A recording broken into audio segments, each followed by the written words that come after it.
हैं बेटा? वहाँ के सीता पे सुई ने ये कहा कि आकर तू ऐसे आई कि टांगे तोड़ देंगे।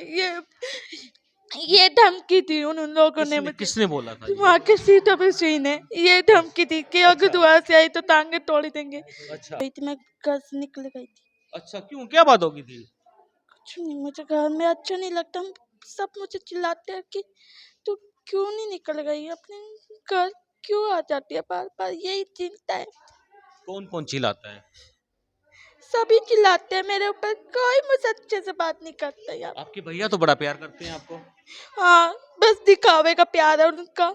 अच्छा, उनके लिए मैं यही कहूँगी कि उनके माता पिता कभी भी उन्हें कुछ ना कहें और उन्हें प्यार से रखें। नमस्कार, हम पहुंचे हैं CWC के ऑफिस में। आपको बता दें, पिछले 10 दिन से लापता एक बिटिया को CWC और क्राइम ब्रांच यमुनानगर ने उसके माता पिता तक पहुंचा दिया है। आज CWC में ये बिटिया है वो जो लापता हो गई थी और आज इसके माता पिता को खोज निकाला है। क्राइम ब्रांच के लोग भी यहाँ मौजूद हैं, CWC के भी मौजूद हैं। सबसे पहले बात कर लेते हैं, इनके पापा से पूछ लेते हैं। क्या बताना चाहोगे, कहाँ से लापता हो गई थी गुड़िया? ये सपीदों से गांव खेड़ा खेमावती से लड़की गायब हुई थी और ये क्राइम ब्रांच जगजीत सिंह ने हमारे पास फ़ोन किया था, भाई ये करनाल में है। तो ये कैसे लापता कैसे हो गई थी? ये पता नहीं जी, घर से, मैं तो घर पे नहीं था जी, तो ये घर से अपने पता नहीं कैसे निकली, क्या अपनी मर्जी से निकली। तो आपने ढूंढने के लिए कहाँ का प्रयास किया? हमने बहुत जगह प्रयास किया लेकिन हमें इनका कोई भी पता नहीं चला था। बिल्कुल दोस्तों, आपको बता दें काफी लंबे समय से प्रयास किया और मिल नहीं पा रही थी। तुम्हारा क्या नाम है बेटा? सपना कुमारी। सपना, तुम कहाँ कैसे लापता हो गई थी बेटे? मैं लापता नहीं हुई थी, मैं घर से निकल गई थी। अच्छा, क्यों, क्या बात होगी थी? कुछ नहीं, मुझे घर में अच्छा नहीं लगता। सब मुझे चिल्लाते हैं कि तू क्यों नहीं निकल गई अपने घर, क्यों आ जाती है बार बार, यही चिंता है। कौन कौन चिल्लाता है? सभी चिल्लाते हैं मेरे ऊपर, कोई मुझसे अच्छे से बात नहीं करता यार। आपके भैया तो बड़ा प्यार करते हैं आपको। हाँ, बस दिखावे का प्यार है उनका। अच्छा, तो हम तो आपको प्यार करते हैं, तुम तो हमारी बच्ची हो ना, है बेटा? वहाँ के सीता पे सुई ने ये कहा कि आकर तू ऐसे आई कि टांगे तोड़ देंगे।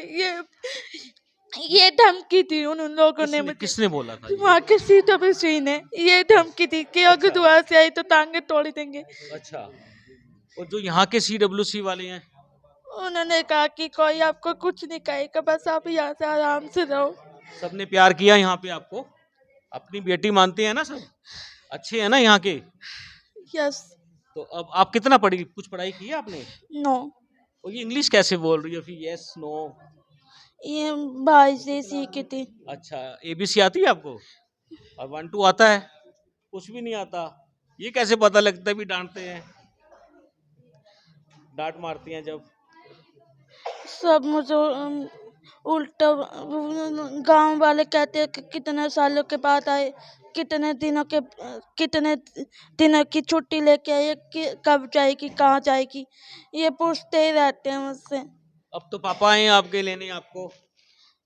मैं बहुत खुश हूँ कि मेरे पापा मेरी हर गलतियों को माफ करके मुझे लेने आते हैं। आपको प्यार करते हैं पापा? मैं बहुत खुश हूँ कि मेरे पापा मुझे इतना प्यार करते हैं, मेरी हर गलती को माफ करते हैं। तो अब आप हमें छोड़ के चली जाओगी सबको यहाँ पे, कैसा लगेगा? अच्छा नहीं लगेगा। पापा के पास जाके तो अच्छा लगेगा ना, है ना? तो यहाँ आपको सबसे ज्यादा प्यार किसने किया यहाँ पर, कौन सी मैडम ने किया, सर ने किया, पिताजी ने। पिताजी ने किया है? कुछ कहना चाहोगी? और बच्चे भी हैं आप जैसे जो लापता हो जाते हैं, चले जाते हैं घर से? उनके लिए मैं यही कहूँगी कि उनके माता पिता कभी भी उन्हें कुछ ना कहें और उन्हें प्यार से रखें। ये बात है, बिल्कुल ये बच्चा है दोस्तों, और बेहद ही समझदार बातें करता है। कितनी अच्छी बातें की है इस बिटिया ने। और दोस्तों, ऐसे बच्चे जो होते हैं इनका मन चंचल होता है बड़ा, बेहद ही, इनको जरा सी भी डांट मार दे तो इनके कोमल मन के ऊपर बड़ी चोट पहुंचती है। अब आपको कोई डांट नहीं मारेगा? अगर किसी ने डांट मारी तो मैं मैम का नंबर ले जाऊंगी, मैम को कॉल करूंगी। सर का नंबर भी ले जाना, ठीक है?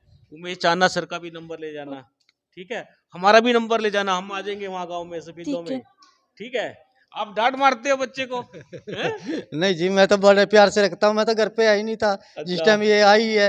अरे अच्छा। हर बार यही होता है जी, मैं घर पे नहीं होता। जिस टाइम मैं घर पे होता हूँ उस टाइम में ये आती नहीं। अरे जिस टाइम में ये जान ले ये मेरे पापा काम पे चले गए उस टाइम भाग लेती है ये। बेटी तो बहुत सियानी है, बहुत समझदार बच्ची है आपकी। सियानी तो है जी, फिर ये काम तो ऐसा कर रही है जी, घर से भाग जाती है। आपको ध्यान रखना पड़ेगा ना, ऐसे बच्चे का ध्यान रखना मैं पड़ता तो है। ऐसा है जी, मैं सवेरे अपने काम पे चला जाता हूँ तो ये तो घर वालों की जिम्मेवारी होती है कौन भाई। कौन होता है आपके काम पे जाने के बाद घर में? घर में बस हमारी माता है, वो बूढ़ी है, वो इतना संभाल नहीं पाती। और इसकी मम्मी है, वो सीधी भोली है, उसको ये समझती कुछ नहीं है। मम्मी नहीं समझती कुछ भी? हाँ, ये ही नहीं समझती उसको। अच्छा। हाँ जी। मम्मी दूसरी ले आते आप? मजाक कर लेना थोड़ा सा, है ना?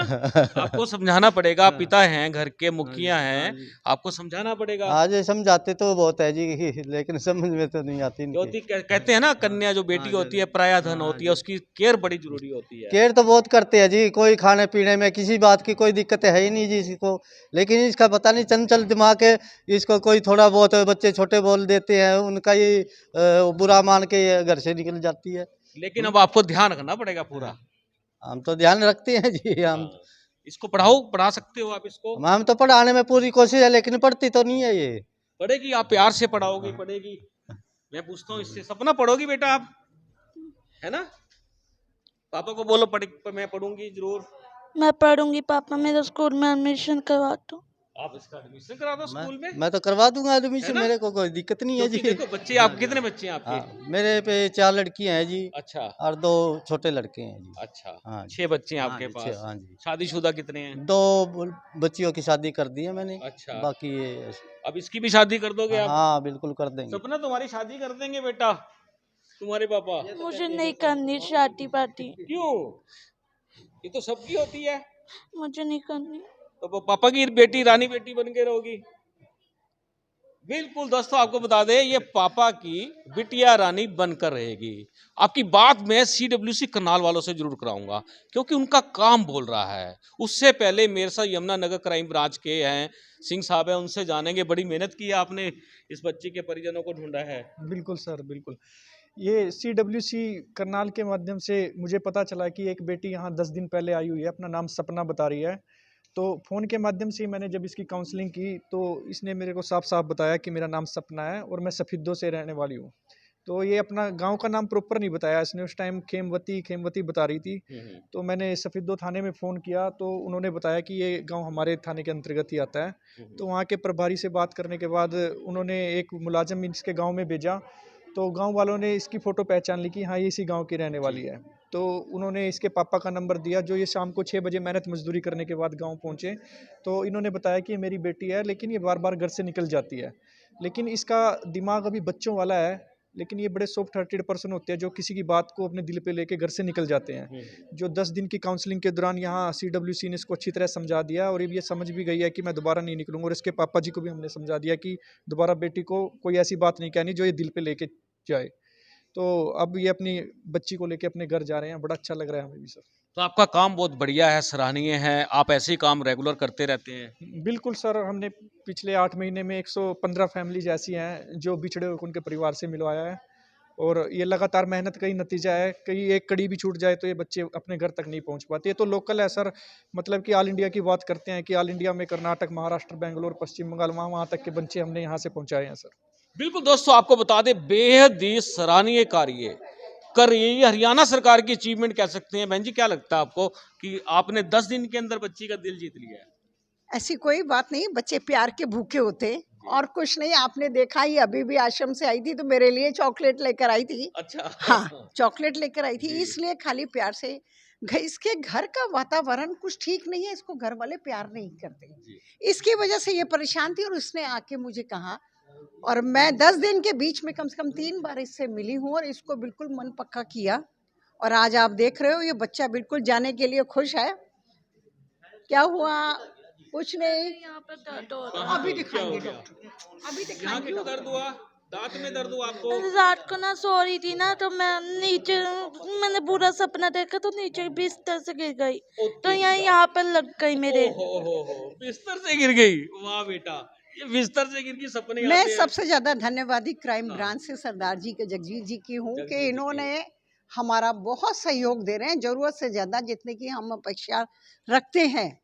हमारे पास कोई भी बच्चा आता है तो हम इनको बताते हैं, ये हमारी पूरी हेल्प करते हैं। और आज भी देखिए कि उन्हीं के सहयोग से आज हम इस गुड़िया को इसके घर भेज रहे हैं। बिल्कुल दोस्तों, कैसे खुश हो? अब चॉकलेट हमें भी खिलाओगी? हैं? तो और भी लोग हैं। मैडम आप क्या कहेंगी, आपको क्या लगता है? बस मैं ये कहना चाहूँगी सर कि ऐसे ऐसे बच्चे होते हैं, उनको थोड़ी गाइडेंस की ज़रूरत होती है। बच्ची जब आई थी तो इसने झूठ बोला था कि अपना एड्रेस, अपने पेरेंट्स का नाम भी झूठ बोला बच्ची ने। लेकिन मैं ये कहना चाहूँगी थोड़ी सी काउंसलिंग से, थोड़ी सी गाइडेंस से बच्चे समझ जाते हैं, संभल जाते हैं। जैसे मैंने इससे बात की तो इसने अपना सच बता दिया था। इसको ये लगा था कि अगर मैं सच बताऊँगी तो कहीं मुझे मार ना पड़ जाए, बट लेकिन बच्ची ने सच बताया, तो इसलिए आज इसकी फैमिली यहाँ पे है। और बच्ची बहुत अच्छी है, क्योंकि बच्चों को इस एज में ज़रूरत होती है काउंसलिंग की। जी, पेरेंट्स का सपोर्ट चाहिए और बच्चों को एजुकेशन चाहिए, तो बच्चे ज़रूर अच्छे रास्ते पे जाते हैं। और अब मैं इसके पेरेंट्स से यही कहना चाहूँगी कि बच्ची का थोड़ा ध्यान रखें, थोड़ा गाइडेंस दें, मदर को भी दे और बच्चों को भी दे, क्योंकि बच्चा अगर गैप में होता है, एजुकेशन नहीं मिलेगी तो बच्चा डिस्ट्रैक्ट होता ही है, तो गलत रास्ते पे चल पड़ता है, इसलिए घर से निकल जाती है। तो मैम आपको लगता नहीं हरियाणा सरकार को एक पाठ्यक्रम चलाना चाहिए जिसके अंदर 13 साल या 12 साल से लेकर 18 साल के बच्चों की काउंसलिंग की जाए? सर देखो, जैसे काउंसलिंग तो होती है सर। देखो मैं कह रही हूँ, जैसे स्कूल्स में हैं, अवेलेबल होते हैं काउंसलर, वो बच्चों को गाइडेंस देते हैं एजुकेशन से रिलेटेड और करियर से रिलेटेड और उनके बिहेवियर से रिलेटेड कि क्या सही है और क्या गलत है। अब ये अगर देखिए, क्योंकि ना आजकल की जैसे जनरेशन है, लगा लो काफ़ी लोग अवेयर हैं काउंसलिंग से, बट जैसे नीचे तबके के लोग लगा लो जो अनएजुकेटेड है, शायद उनको इसके बारे में नॉलेज नहीं है कि काउंसलिंग कितनी ज़रूरत होती है बच्चों को। तो ऐसे ऐसे पेरेंट्स को नहीं पता ना कि बच्चा अगर डिस्ट्रैक्ट हो रहा है, अगर वो सही नहीं चल रहा है, तो उसको काउंसलिंग की नीड है। तो जैसे धीरे धीरे लोग अवेयर हो रहे हैं, तो मुझे लगता है कि ये भी एक चलना चाहिए ऐसे। होना चाहिए, हाँ जी, जरूरी है। दोस्तों आपको बता दें, मोरल एजुकेशंस, और आपको बता दें जब बच्चियां बड़ी होती हैं धीरे धीरे, तब उनकी काउंसलिंग बड़ी जरूरत है, क्योंकि ये समाज आपको मालूम है, समाज बेहद ही निचता पर उतर आता है लड़कियों के मामले को लेकर, और सरकार को विशेष तौर पर अभियानों के साथ साथ इस तरह की काउंसलिंग कराने का एक पाठ्यक्रम जरूर चलाना चाहिए। हमारे साथ CWC के चेयरमैन भी जुड़ने वाले हैं, उनसे हम बात करने की कोशिश करेंगे। और ये जो सब्जेक्ट जिसकी मैं बात कर रहा हूँ, काउंसलिंग एक सब्जेक्ट पाठ्यक्रम स्टार्ट करना चाहिए। तो उमेश जी, आपका अब तक टाइम पे स्वागत है। जी धन्यवाद आपका, और आपके सभी दर्शकों को मैं तहे दिल से धन्यवाद देता हूं। आप लोगों के कारण हमारे बहुत कार्य जो हैं, बच्चे हमारे घरों पे पहुंचते हैं, इसलिए सोशल मीडिया को मैं हमेशा धन्यवाद देता हूं। उमेश जी, ये काउंसलिंग सब्जेक्ट होना चाहिए, ये पाठ्यक्रम में शामिल करना चाहिए, कोई डिमांड करना चाहोगे आप? ऐसा है जी, CBSE की ओर से तो ये ऑलरेडी एक गाइडलाइन जारी की जा चुकी है कि हर एक स्कूल में जो भी CBSE से एफिलिएटेड हो, उसमें काउंसलर अपॉइंट होना चाहिए। और काउंसलर अपॉइंट किए भी गए हैं, ऐसा नहीं है कि बिल्कुल नहीं किए गए हैं। काउंसलर अपॉइंट होने ही चाहिए ताकि वो हर बच्चे की काउंसलिंग की जा सके। आज सपना अपने घर जा रही है, कितनी खुशी महसूस हो रही है आपको? जी, हमेशा हमें अपने बच्चों के जहाँ कुछ दिन वो हमारे पास रहते हैं तो उनसे लगाव भी हो जाता है, लेकिन उनको उनके घर पे भेजना हमारी महती जिम्मेवारी है। हम लोग अपनी जिम्मेवारी को पूरा करते हुए, ठीक है थोड़ा हमें भी महसूस होता है जब कोई भी बच्चा जा रहा होता है, लेकिन उसको उसके माता पिता से मिलाना हमारा कर्तव्य है, उसको हम लोग पूरा करते हैं। बिल्कुल दोस्तों, आपको बता दें ये जिम्मेदारी का काम है, और जिस तरह से करनाल की CWC अपनी जिम्मेदारी का निर्वाह कर रही है और बीच में शामिल हो जाती है क्राइम ब्रांच यमुनानगर भी, एक दूसरे से दूसरे जब कड़ियां जुड़ती हैं तो जो बच्चे गुम हो जाते हैं या घर से भाग जाते हैं, उनके माता पिता तक उनको पहुंचाने में या उन बच्चों को खोजने में इनका बड़ा अहम योगदान रहता है। दोस्तों हम चाहेंगे इस खबर को ज़्यादा से ज़्यादा शेयर कर देना। आप देख रहे हैं आप तक टाइम्स, मैं हूं विकास सुखीजा अपने साथी रिकेश निषाद के साथ। नमस्कार, जय हिंद, जय भारत।